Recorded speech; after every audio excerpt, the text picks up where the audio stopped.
Hi friends, welcome to my cooking YouTube channel. ಬನ್ನಿ ಗೊತ್ತಿನ recipe ಏನಂತ ನೋಡೋಣ. ನಾನು ಇಲ್ಲಿ ಅನ್ನದಿಂದ ಗರಿ ಗರಿಯಾದ ದೋಸೆಯನ್ನು ಮಾಡ್ತಾ ಇದ್ದೀನಿ ನೋಡಿ. ಹೇಗೆ ಮಾಡೋದು ಈ ದೋಸೆ ಅಂತ ನೋಡೋಣ.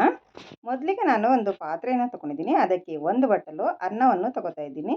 ಇದು ರಾತ್ರಿ ಮಾಡಿರುವ ಅನ್ನ. ನಾನು ಬೆಳಗ್ಗೆ ಮಾಡ್ತಾ ಇದ್ದೀನಿ ನೋಡಿ ದೋಸೆ. ಒಂದು ಬಟ್ಟಲು ಅನ್ನ ಮತ್ತು ಇವಾಗ ಅದೇ ಬಟ್ಟಲಿನಿಂದ ಒಂದು ಬಟ್ಟಲು ರವೆಯನ್ನು ತೊಗೊಳ್ಳೋಣ. ಬಾರೀಕ್ ರವೆ ಇರುತ್ತಲ್ವ, ಆ ರವೆಯನ್ನು ನಾನು ಇಲ್ಲಿ ತೊಗೋತಾ ಇದ್ದೀನಿ.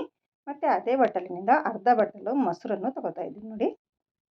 ಮತ್ತು ಒಂದು ಅರ್ಧ ಬಟ್ಟಲು ನೀರನ್ನು ಹಾಕೊಳ್ತಾ ಇದ್ದೀನಿ ನೋಡಿ. ಮೆಜರ್ಮೆಂಟ್ ಕರೆಕ್ಟಾಗಿ ಹಾಕ್ಕೊಳ್ಳಿ, ತುಂಬ ಸೂಪರಾಗಿ ಬರುತ್ತವೆ, ಕ್ರಿಸ್ಪಿಯಾಗಿ ಬರುತ್ತವೆ ದೋಸೆ. ಸ್ವಲ್ಪ ಹೆಚ್ಚು ಕಮ್ಮಿ ಆಗಿದರೆ ದೋಸೆ ಕರೆಕ್ಟಾಗಿ ಬರುವುದಿಲ್ಲ.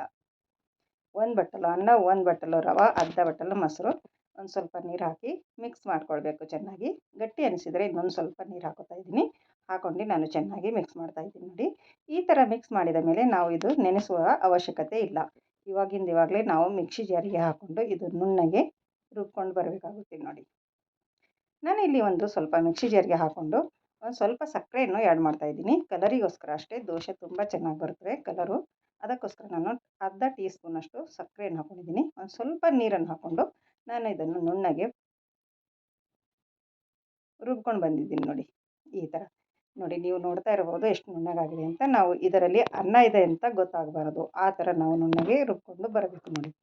ಇವಾಗ ಇದನ್ನು ಒಂದು ಪಾತ್ರೆಗೆ ನಾನು ಈಗ ತೆಕ್ಕೋತಾ ಇದ್ದೀನಿ ನೋಡಿ ಈ ಥರ. ಮತ್ತು ಇನ್ನೂ ಉಳಿದ ಮಿಶ್ರಣ ಕೂಡ ನಾನು ಮತ್ತೊಂದು ಬ್ಯಾಚ್ ರುಬ್ಕೊಂಡು ಬರ್ತಾ ಇದ್ದೀನಿ ನೋಡಿ.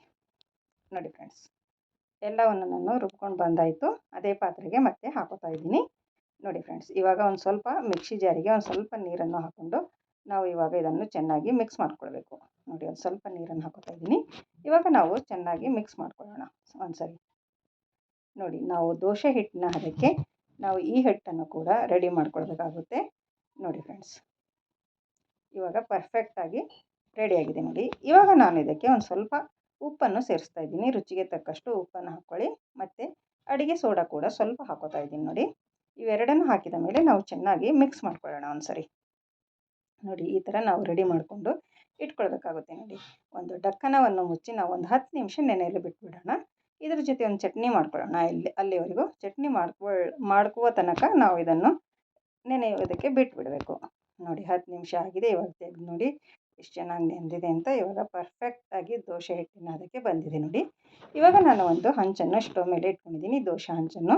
ಅದು ಇವಾಗ ಚೆನ್ನಾಗಿ ಕಾಯ್ದಿದೆ. ಸ್ವಲ್ಪ ನೀರನ್ನು ಸಿಂಪಡಿಸಿ ನಾವು ಒಂದು ಬಟ್ಟೆಯಿಂದ, ಕಾಟನ್ ಬಟ್ಟೆಯಿಂದ ಈ ಥರ ಒರೆಸ್ಕೊಳ್ಬೇಕು. ಒರೆಸ್ಕೊಂಡು ನಾವು ದೋಸೆಯನ್ನು ಹಾಕ್ಕೊಳ್ಳೋಣ. ಮೀಡಿಯಮ್ ಫ್ಲೇಮ್ ಮಾಡ್ಕೊಳ್ಬೇಕು ಗ್ಯಾಸನ್ನು. ಹೈ ಫ್ಲೇಮಲ್ಲಿ ಇಟ್ಕೊಂಡು ದೋಸೆಯನ್ನು ಹಾಕಬಾರ್ದು. ಮೀಡಿಯಮ್ ಫ್ಲೇಮ್ ಮಾಡಿಕೊಂಡು ನಾವು ದೋಸೆಯನ್ನು ಹಾಕ್ಕೊಳ್ಬೇಕು ನೋಡಿ. ನಿಮಗೆ ಯಾವ ಸೈಜ್ ಬೇಕೋ ಆ ಸೈಜಲ್ಲಿ ನೀವು ಹಾಕ್ಕೊಳ್ಬೋದು. ಸ್ವಲ್ಪ ಆದ ಮೇಲೆ ನಾವು ಇದಕ್ಕೆ ಸ್ವಲ್ಪ ಎಣ್ಣೆಯನ್ನು ಹಚ್ಕೊಳ್ಳೋಣ ನೋಡಿ ಫ್ರೆಂಡ್ಸ್. ನಾನು ಇಲ್ಲಿ ಎಣ್ಣೆ ಹಚ್ಕೊತಾ ಇದ್ದೀನಿ. ನೀವು ತುಪ್ಪ ಬೇಕಾದರೂ ಹಚ್ಕೊಳ್ಬೋದು. ನಿಮಗೆ ಯಾವುದು ಇಷ್ಟನೋ ನೀವು ಅದನ್ನು ಹಚ್ಕೊಳ್ಳಿ ನೋಡಿ. ಒಂದು ಸ್ವಲ್ಪ ಹಂಚನ್ನು ಈ ಸೈಡ್ ಆ ಸೈಡು ಮಾಡಿಕೊಂಡು ನಾವು ಇದನ್ನು ಚೆನ್ನಾಗಿ ಬೇಯಿಸ್ಕೊಳ್ಬೇಕು ನೋಡಿ. ಒಂದು ಸ್ವಲ್ಪ ಕಂದು ಕಲರ್ ಬರೋವರೆಗೂ, ಕೆಂಪು ಕಲರ್ ಬರೋವರೆಗೂ ನಾವು ಇದನ್ನು ಬೇಯಿಸ್ಕೊಳ್ಬೇಕಾಗುತ್ತೆ ನೋಡಿ. ಇವಾಗ ನಾನು ತೆಗಿತಾ ಇದ್ದೀನಿ. ಎಷ್ಟು ಚೆನ್ನಾಗಿ ಬರ್ತಾಯಿದೆ ಅಂತ, ಸೂಪರಾಗಿ ಬರ್ತಾಯಿದೆ ನೋಡಿ. ಇವಾಗ ನಾನು ನೋಡಿ ಎಷ್ಟು ಚೆನ್ನಾಗಿ ಬಂದಿದೆ ಅಂತ, ಲೇಯರ್ ಆಗಿ ತುಂಬಾ ಸೂಪರಾಗಿ ಕಾಣಿಸ್ತಾ ಇದೆ. ನೀವು ಇದು ಅನ್ನದಿಂದ ಮಾಡಿರುವ ದೋಸೆ ಅಂತ ಯಾರೂ ಕೂಡ ಕಂಡುಹಿಡಿಯೋಕ್ಕೆ ಆಗೋಲ್ಲ, ಅಷ್ಟೊಂದು ಚೆನ್ನಾಗಾಗಿರುತ್ತೆ ಈ ದೋಸೆ. ಮತ್ತು ಇನ್ನೊಂದು ದೋಸೆ ನಾನು ಹಾಕ್ಕೊಳ್ತಾ ಇದ್ದೀನಿ ನೋಡಿ. ಈ ಥರ ನಾವು ಲೇಯರ್ ಆಗಿ ದೋಸೆಯನ್ನು ಹಾಕ್ಕೊಳ್ಬೇಕು ನೋಡಿ. ಎಷ್ಟು ಚೆನ್ನಾಗಿ ಬಂದಿದೆ ಅಂತ, ಸೂಪರಾಗಿ ಕಾಣಿಸ್ತಾ ಇದೆ ಅಲ್ವಾ ನೋಡಿ ಫ್ರೆಂಡ್ಸ್. ನೀವು ಫಸ್ಟ್ ಟೈಮ್ ಮಾಡ್ತಾ ಇದ್ದೀರಾ ಅಂದ್ರೂ ಕೂಡ ನೀವು ಈ ದೋಸೆ ನೀವು ಆರಾಮವಾಗಿ ಮಾಡ್ಬೋದು. ಎಲ್ಲಿ ಅಂಟ್ಕೊಳ್ಳೋದಿಲ್ಲ, ಏನಿಲ್ಲ, ಆರಾಮವಾಗಿ ಎದ್ದು ಬರ್ತವೆ ನೋಡಿ ಫ್ರೆಂಡ್ಸ್. ನೀವು ಒಂದು ಸರ್ತಿ ಮಾಡಿ ನೋಡಿ ಹೇಗೆ ಬಂತು ಅಂತ ಕಮೆಂಟಲ್ಲಿ ತಿಳಿಸಿ ನೋಡಿ. ಎಷ್ಟು ಚೆನ್ನಾಗಿ ಎದ್ದು ಬರ್ತಾ ಇದೆ ನೋಡಿ ದೋಸೆ. ತುಂಬಾ ಚೆನ್ನಾಗಿ ಬರ್ತಾಯಿದೆ ನೋಡಿ. ಎಷ್ಟು ಕರೆಕ್ಟಾಗಿ ಬಂದಿದೆ ನೋಡಿ, ಲೇಯರ್ ಆಗಿ ಎಷ್ಟು ಚೆನ್ನಾಗಿ ಕಾಣಿಸ್ತಾ ಇದೆ ಅಂತ. ತುಂಬಾ ಗರಿ ಆದ ಈ ಅನ್ನದಿಂದ ಮಾಡಿರುವಂಥ ದೋಸೆ ಎಲ್ಲರಿಗೂ ತುಂಬ ಇಷ್ಟವಾಗುತ್ತದೆ. ನೀವು ಮನೆಯಲ್ಲಿ ಮಾಡಿಕೊಡಿ, ತುಂಬಾ ಇಷ್ಟವಾಗುತ್ತದೆ ಎಲ್ಲರಿಗೂ.